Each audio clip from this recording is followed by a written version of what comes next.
Hello everyone. Today I will show you the Antipolo Cathedral Church. So, let's go.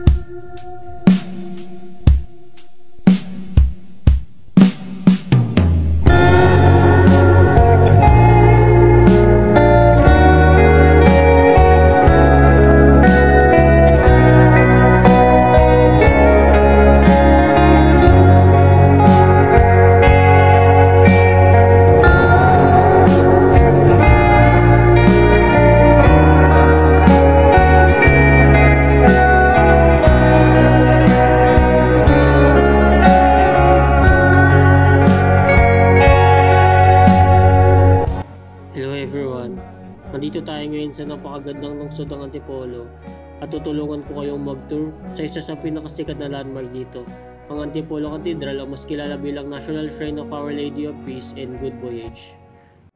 Did you know guys, this cathedral church was originally built in the late 50s but it has undergone several renovations. Ang kasalukuyang struktura na nakikita natin ngayon ay itinayo noong 1950s at makikita dito ang pagsasanib ng modern at traditional na disenyo na nagpapakita ng mayamang kultura.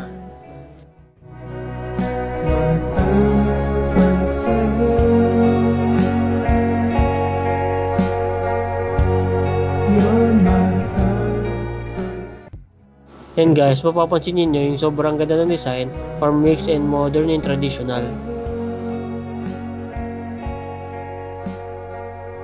And guys, don't forget to try the famous suman or sticky rice delicacy from the local vendors after you visited here.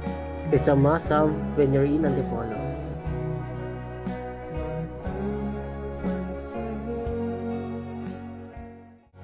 You're my earthly sun, my earthly sun, my earthly